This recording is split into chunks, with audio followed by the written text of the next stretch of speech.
बहुत बहुत स्वागत है आप सभी का इलेक्ट्रॉनिक स्टडी यूट्यूब चैनल पर। दोस्तों, आज के अपने इस वीडियो में हम बात करेंगे जूनियर शिक्षक भर्ती से आपका जो विज्ञान विषय है, इस विषय से हम जो भी इम्पोर्टेंट क्वेश्चंस लेकर के बात कर रहे थे, तो यहाँ पर आपका नेक्स्ट पार्ट है। इस पार्ट में लगभग 30 क्वेश्चंस आपको देखने को मिलेंगे। तो चलिए दोस्तों, शुरू करते हैं आज के अपने इस वीडियो को क्वेश्चन नंबर 1 से। क्वेश्चन नंबर 1 है आपका, दो स्तंभ ए और स्तंभ बी जो है वो दिए गए हैं। ठीक है, आप इन्हें देख पा रहे हैं। तो ये आपको मैच कराना है, करेक्ट फाइंड कराना है कि कौन किससे मैच करता है। तो यहाँ पर अगर हम वृक्ष वितान की बात करें तो ये जो है यह बड़े वृक्ष की शाखाओं से संबंधित है। बी की बात करें अब घटक किससे संबंधित है, तो यह जो है यह सूक्ष्म जीवों से संबंधित है। वहीं ह्यूमस की बात करें तो ह्यूमस पादपों और जंतुओं के मृत ऊतक से चीज़ों को बनाता है। उसके बाद अगर हम डी की बात करें तो यह संबंधित होगा शाही जो है एक जंगली जंतु है। तो इस तरह से हमने सभी को मैच करा दिया है। यहाँ पर आपको इनका करेक्ट आंसर बताना है। तो यहाँ पर इन सभी का जो मैंने आंसर बताया है वो है बी। ठीक है, इसका करेक्ट आंसर यहाँ पर बी हो जाएगा। नेक्स्ट क्वेश्चन देख लेते हैं। क्वेश्चन नंबर 2 पूछा है, विज्ञान में रचनात्मक आकलन क्यों महत्वपूर्ण है? किस लिए हम रचनात्मक आकलन करते हैं विज्ञान विषय में? तो यहाँ पर 2 की बात करें, आप खुद से भी इसका आंसर करने की कोशिश करें। 2 का यहाँ पर करेक्ट आंसर बी हो जाएगा। यह विज्ञान को अच्छे प्रकार से समझने में सहायक है, इसीलिए हम विज्ञान में रचनात्मक आकलन को महत्वपूर्ण मानते हैं। नेक्स्ट क्वेश्चन नंबर 3 देख लेते हैं। 3 पूछा है, विद्यार्थियों में विज्ञान मेले का आयोजन क्यों किया जाता है? तो यहाँ पर आपको बताना है कि विद्यालयों में विज्ञान मेले का आयोजन क्यों किया जाता है। तो यहाँ पर 3 की बात करें, 3 का करेक्ट आंसर ए हो जाएगा। शिक्षार्थियों में विज्ञान में सृजन एवं प्रयोग करने की क्षमता का विकास करने के लिए विद्यालय में विज्ञान मेले का आयोजन किया जाता है। करेक्ट आंसर 3 का ए हो जाएगा। नेक्स्ट क्वेश्चन नंबर 4 देख लेते हैं। 4 पूछा है, एक शिक्षक के नाते निम्नलिखित में से किसे आप शिक्षण में वैज्ञानिक विधा के लिए सबसे उपयुक्त समझते हैं? इनमें से आप किसे सबसे उपयुक्त समझेंगे, आपको उसका आंसर बताना है। तो यहाँ पर 4 की बात करें, 4 का करेक्ट आंसर बी हो जाएगा। अवधारणाओं से संबंधित गतिविधियों को शिक्षार्थियों से कराना, यह सबसे उपयुक्त या उपयुक्त माना जाएगा। करेक्ट आंसर यहाँ पर 4 का बी हो जाएगा। नेक्स्ट क्वेश्चन नंबर 5 देख लेते हैं। क्वेश्चन नंबर 5 पूछा है, NCF 2005 के अनुसार अच्छी विज्ञान शिक्षा जीवन के प्रति सत्य होती है, इसका क्या अर्थ है? तो इससे आप क्या अर्थ लगा सकते हैं या इससे क्या तात्पर्य है? तो अगर हम बात करें 5 की, तो 5 का करेक्ट आंसर सी हो जाएगा। इसका अर्थ है कि विज्ञान जो है वह बालक को कार्य की दुनिया में प्रवेश हेतु तैयार करता है। करेक्ट आंसर यहाँ पर 5 का सी हो जाएगा। नेक्स्ट क्वेश्चन नंबर 6 देख लेते हैं। क्वेश्चन नंबर 6 पूछा है, निम्नलिखित में से कौन सा वैज्ञानिक दृष्टिकोण का गुण नहीं है? तो यहाँ पर अगर हम वैज्ञानिक दृष्टिकोण के गुण की बात करें तो समस्याओं के प्रति व्यवहार में वस्तुनिष्ठता लाना, खुला मस्तिष्क यानी एक तरफ से आप ब्रेन स्टॉर्मिंग की बात करते हैं, और अधिक सीखने की उत्सुकता, ये सभी वैज्ञानिक दृष्टिकोण का गुण है। जबकि इसमें नहीं पूछा है तो आप इस चीज़ का विशेष ध्यान रखिएगा। तो कठिन कार्य यह नहीं होगा। ठीक है, वैज्ञानिक दृष्टिकोण का यह गुण नहीं देखने को मिलता है। यहाँ पर आंसर आपका बी हो जाएगा। नेक्स्ट क्वेश्चन नंबर 7 है हमारा, हरि कक्षा 6 के विद्यार्थियों को घूर्णन गति पढ़ाना चाहता है, निम्नलिखित में से कौन सी सबसे अच्छी विधा होगी? इसमें से आप किस विधि को यानी टेक्निक को या मेथड को यूज़ करेंगे आप बच्चे को घूर्णन गति पढ़ाने के लिए? तो यहाँ पर 7 की बात करें, आप खुद से भी आंसर इसका कर सकते हैं। 7 का करेक्ट आंसर यहाँ पर डी हो जाएगा, गतिविधि आधारित शिक्षण। गतिविधि के आधार पर आप बच्चे को घूर्णन गति पढ़ा सकते हैं। करेक्ट आंसर यहाँ पर 7 का डी हो जाएगा। नेक्स्ट क्वेश्चन नंबर 8 पूछा है, निम्नलिखित में से कौन सा विज्ञान अधिगम का एक महत्वपूर्ण उद्देश्य है? तो यहाँ पर 8 की बात करें, 8 का करेक्ट आंसर ए हो जाएगा। विज्ञान अधिगम का एक महत्वपूर्ण उद्देश्य है अध्ययनकर्ताओं में ईमानदारी, अखंडता, सहयोग के मूल्यों की प्राप्ति। इन सभी के द्वारा हम विज्ञान अधिगम यानी विज्ञान को सीखने या सिखाने में एक महत्वपूर्ण भूमिका अदा करते हैं। ठीक है, तो यहाँ पर 8 का करेक्ट आंसर ए हो जाएगा। नेक्स्ट क्वेश्चन नंबर 9 देख लेते हैं। क्वेश्चन नंबर 9 पूछा है, विज्ञान के मूल्यांकन में सतत एवं समग्र मूल्यांकन का अर्थ क्या है? तो यहाँ पर आपको सतत एवं समग्र मूल्यांकन का अर्थ बताना है विज्ञान के मूल्यांकन में।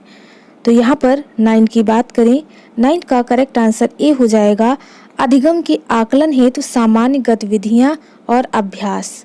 सामान्य गतिविधियाँ और अभ्यास के द्वारा ही विज्ञान का मूल्यांकन संभव है।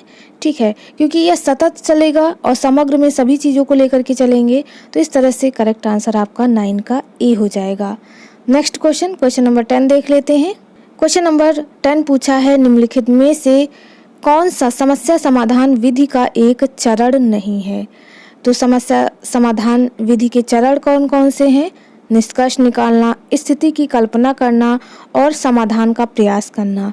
यह जो है वह समस्या समाधान विधि के चरण हैं। जबकि अवलोकन, आप किसी चीज़ का ऑब्जर्वेशन करते हैं तो वह जो है वह समस्या समाधान विधि नहीं कहलाएगी, यह चरण के अंतर्गत नहीं आएगा। यहाँ पर 10 का आंसर बी हो जाएगा। नेक्स्ट क्वेश्चन नंबर 11 देख लेते हैं। क्वेश्चन नंबर 11 पूछा है, निम्नलिखित में से कौन सा विज्ञान में अनुरूपता विधि का एक चरण है? तो यहाँ पर अनुरूपता विधि का कौन सा चरण है वो आपको बताना है। तो यहाँ पर 11 की बात करें, 11 का करेक्ट आंसर सी हो जाएगा, समानताओं का चित्रण। यह जो है यह विज्ञान में अनुरूपता विधि का एक चरण है। ठीक है, करेक्ट आंसर यहाँ पर सी हो जाएगा। नेक्स्ट क्वेश्चन नंबर 12 देख लेते हैं। 12 पूछा है, संसार में पाए जाने वाले सबसे लंबे सर्प हैं। कौन सा सबसे लंबा सर्प यानी सांप है, इसमें से आपको बताना है। तो संसार की बात कर रहा है, तो 12 की बात करें तो 12 का करेक्ट आंसर बी हो जाएगा, जालीदार अजगर। जालीदार अजगर यानी रेटिकुलेडिया पाइथन की बात करें, जिसकी लंबाई जो होती है वह 10 मीटर लगभग होती है, इसीलिए संसार का सबसे लंबा सर्प कहलाता है। वहीं अगर हम बात करें एनाकोंडा की, तो जो एनाकोंडा होता है इसकी लंबाई जो है वह 9 मीटर होती है। यह दूसरे नंबर पर आता है और यह दक्षिणी अमेरिका में मुख्यतः अमेजन बेसिन में पाए जाते हैं अगर हम एनाकोंडा की बात करें। और जो जालीदार अजगर यानी रेटिकुलेडियम पाइथन जो होते हैं यह दक्षिणी एशिया में पाए जाते हैं। तो इस तरह से जालीदार अजगर नंबर 1 पर और एनाकोंडा जो है वो नंबर 2 पर आ जाएगा। तो दोनों की लंबाई भी आप ध्यान रखिएगा। नेक्स्ट क्वेश्चन नंबर 13 देख लेते हैं। विश्व भर में लोगों द्वारा योग किया जाता है। क्यों किया जाता है योग? तो आप सभी जानते हैं योगा दिवस भी हमारा मनाया जाता है, जो कि 21 जून को मनाया जाता है। ठीक है, तो योग हम किस लिए करते हैं आप सभी को पता है। यहाँ पर 13 का करेक्ट आंसर डी हो जाएगा। यह लोगों को स्वस्थ रखता है। कैसे रखता है? शारीरिक और मानसिक रूप से। करेक्ट आंसर यहाँ पर 13 का डी हो जाएगा। क्वेश्चन नंबर 14 देख लेते हैं। 14 पूछा है, चेचक के टीके का आविष्कार किसके द्वारा किया गया? तो आपको बताना है चेचक के टीके का आविष्कार किसके द्वारा किया गया है। यहाँ पर 14 की बात करें, 14 का करेक्ट आंसर ए हो जाएगा। चेचक के टीके का आविष्कार एडवर्ड जेनर द्वारा किया गया। वहीं यहाँ पर अगर हम अलेक्जेंडर फ्लेमिंग की बात करें तो इन्होंने एंटीबायोटिक की खोज की थी। वहीं अगर हम रोनाल्ड रॉस की बात करें तो रॉस ने मलेरिया संक्रमण की खोज की। वहीं अगर हम रॉबर्ट कोच की बात करें तो रॉबर्ट कोच जो हैं वो टीबी, कोलेरा, एंथ्रेक्स के जीवाणुओं के खोजकर्ता माने जाते हैं। तो इस तरह से इन सभी के बारे में हमने यहाँ पर डिटेल में बात करी, सभी के बारे में हमने जान लिया। किसी के ऊपर भी क्वेश्चन बन सकता है, तो आप इन सभी को ध्यान में ज़रूर रखिएगा। बढ़ते हैं अगले क्वेश्चन नंबर 15 की तरफ। 15 पूछा है, निम्नलिखित में से किसका उपयोग एक परिरक्षक के रूप में किया जाता है? तो यहाँ पर आपको बताना है। तो यहाँ पर अगर हम बात करें सोडियम बेंजोएट का उपयोग, तो यह खाद्य पदार्थों के परिरक्षण के रूप में किया जाएगा। वहीं सोडियम सर्वेट और सोडियम प्रोपियोनेट भी खाद्य पदार्थों के परिरक्षण के इस्तेमाल में उपयोग में आता है। करेक्ट आंसर यहाँ पर 15 का डी हो जाएगा। नेक्स्ट क्वेश्चन नंबर 16 देख लेते हैं। 16 पूछा है ईस्ट का उपयोग किसके उत्पादन में किया जाता है। तो यहाँ पर ईस्ट की बात करें तो ईस्ट का उपयोग अल्कोहल के उत्पादन में किया जाता है। यह शर्करा का किण्वन कर उसे CO2 व अल्कोहल में बदल देता है। इस तरह से 16 का करेक्ट आंसर सी हो जाएगा। 17 क्वेश्चन पूछा है माइटोकॉन्ड्रिया ATP राइबोसोम है, क्या है या इसमें क्या पाया जाता है आपको बताना है। तो यहाँ पर 17 की बात करें, 17 का करेक्ट आंसर ए हो जाएगा प्रोटीन। जिस प्रकार माइटोकॉन्ड्रिया ATP का उत्पादन करता है व राइबोसोम प्रोटीन का उत्पादन करता है, उसी प्रकार माइटोकॉन्ड्रिया को कोशिका का ऊर्जा घर व राइबोसोम को कोशिका की फैक्ट्री भी कहा जाता है। इस चीज़ का आप विशेष रूप से ध्यान रखिएगा। यहाँ पर फिलहाल के लिए आपका करेक्ट आंसर ए हो जाएगा। क्वेश्चन नंबर 18 की तरफ बढ़ते हैं। क्वेश्चन नंबर 18 पूछा है यदि एक सरल लोलक की आवृत्ति 2 हर्ट्ज हो तो यह 16 सेकंड में कितने दोलन को पूरा करेगी। तो क्वेश्चन आप देख लीजिए और ये रहे आपके ऑप्शन। तो यहाँ पर हम देखेंगे, यहाँ पर आवृत्ति बराबर हो जाएगा, आवृत्ति बराबर 1 सेकंड में दोलन की संख्या कितनी है, दोलन की संख्या जो है वह 2 है, ठीक है। उसके बाद 16 सेकंड में दोलन की संख्या, 16 सेकंड में दोलन की संख्या, ठीक है। इसको आप रफली कर लीजिएगा खुद से भी। तो 2 × 16 तो 16 × 2 32 आ जाएगा, ठीक है। तो इस तरह से यहाँ पर 18 का करेक्ट आंसर ए हो जाएगा 32। आई होप आप सभी को समझ में आ गया हो, आप खुद से भी इसे ट्राई करिएगा। नेक्स्ट क्वेश्चन नंबर 19 देख लेते हैं। क्वेश्चन नंबर 19 पूछा है निम्नलिखित में से कौन सी धातु वायु में रखने पर जल उठती है। यहाँ पर आपको बताना है 19 का आंसर। तो 19 की बात करें, 19 का करेक्ट आंसर सी हो जाएगा सोडियम। सोडियम तथा पोटेशियम अत्यधिक क्रियाशील तत्व है, ये वायु में खुले रखने पर जलने लगते हैं। इसी कारण सोडियम तथा पोटेशियम को केरोसिन तेल में रखा जाता है, ठीक है। तो इस तरह से सोडियम और पोटेशियम ये दोनों ही आंसर में आएंगे। चूंकि यहाँ पर सोडियम दिया है, करेक्ट आंसर आप 19 का सी लगा देंगे। नेक्स्ट क्वेश्चन नंबर 20 पूछा है मैग्नीशियम हाइड्रोक्साइड MgOH2 का उपयोग किसके रूप में किया जाता है। तो यहाँ पर 20 की बात करें, 20 का करेक्ट आंसर ए हो जाएगा। मैग्नीशियम हाइड्रोक्साइड प्रतिअम्ल के रूप में प्रयोग किया जाता है। यह एंटी एसिडिक औषधियों में इस्तेमाल होता है। तो इस तरह से यहाँ पर 20 का करेक्ट आंसर ए हो गया।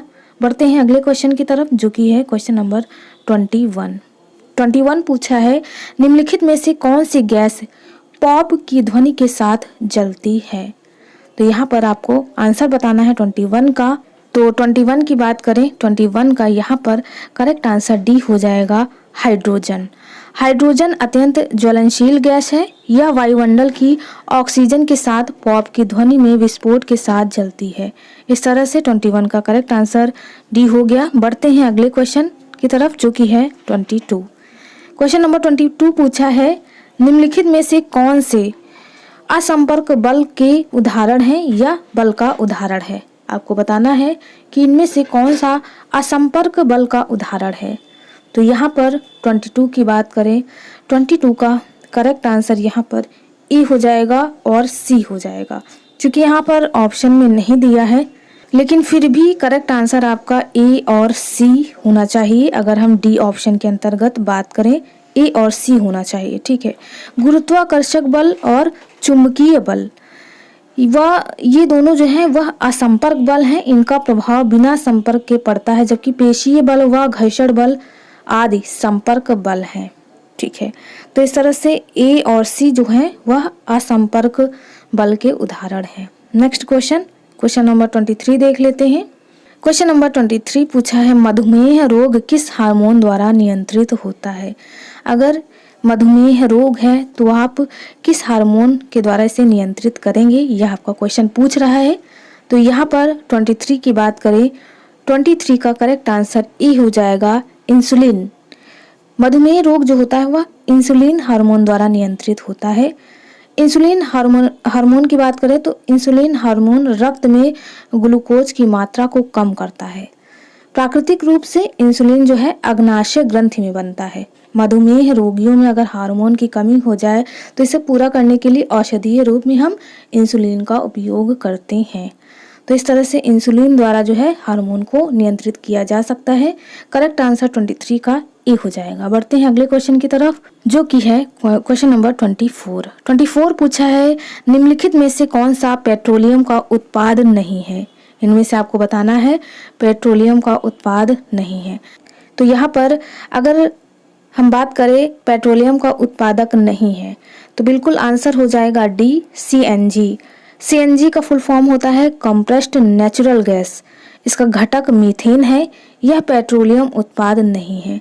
जबकि हम बात करें केरोसिन यानी मिट्टी के तेल की और बिटुमिन की, साथ ही पैराफिन, LPG, गैसोलीन, टॉर और प्लास्टिक की, तो यह सभी जो हैं, यह तीनों जो आ जाएंगे यह पेट्रोलियम के उत्पाद के अंतर्गत आ जाएंगे। जबकि जो आपका CNG है वह मीथेन का घटक होगा। करेक्ट आंसर यहाँ पर 24 का डी हो जाएगा।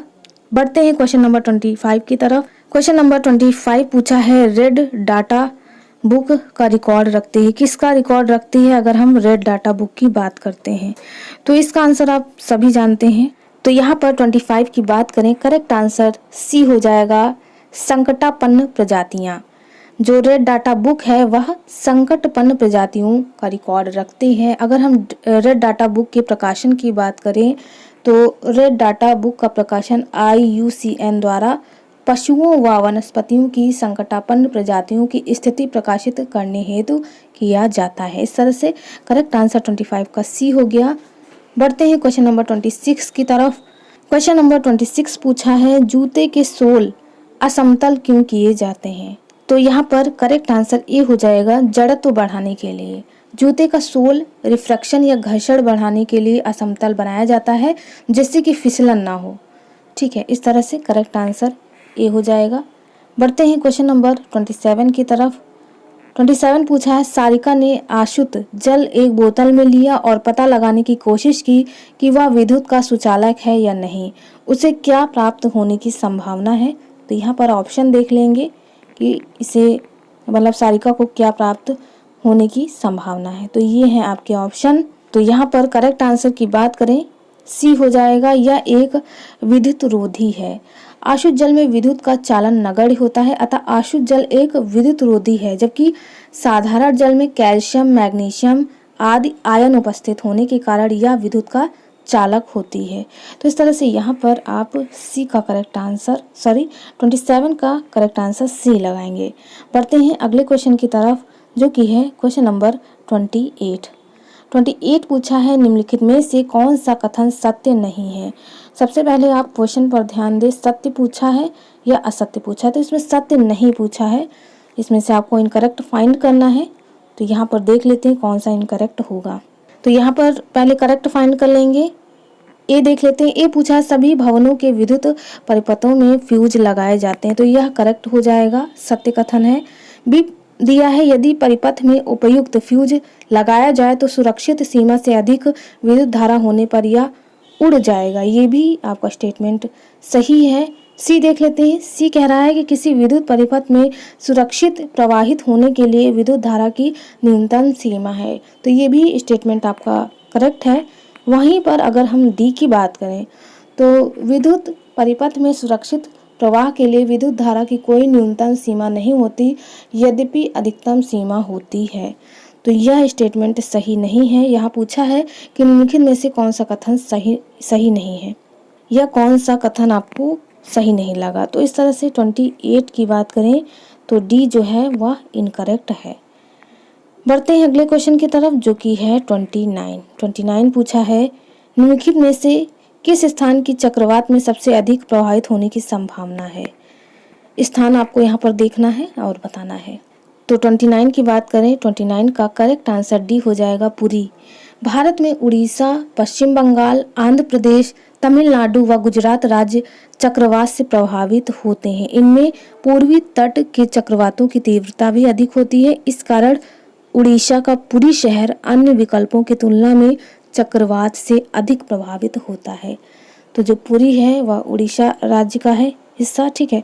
यहाँ पर चक्रवात सबसे अधिक प्रभावित होने की संभावना रहती है।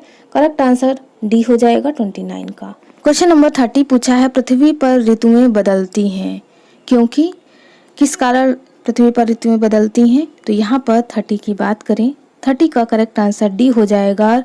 पृथ्वी का घूर्णन अक्ष इसकी कक्षा के तल के सापेक्ष 23.5 डिग्री झुका होता है। इसी कारण पृथ्वी पर ऋतुएं बदलती हैं, क्योंकि इस झुकाव के कारण सूर्य का फोकस जो है वह कर्क रेखा से मकर रेखा के बीच क्रमशः बदलता रहता है, ठीक है, यही कारण है।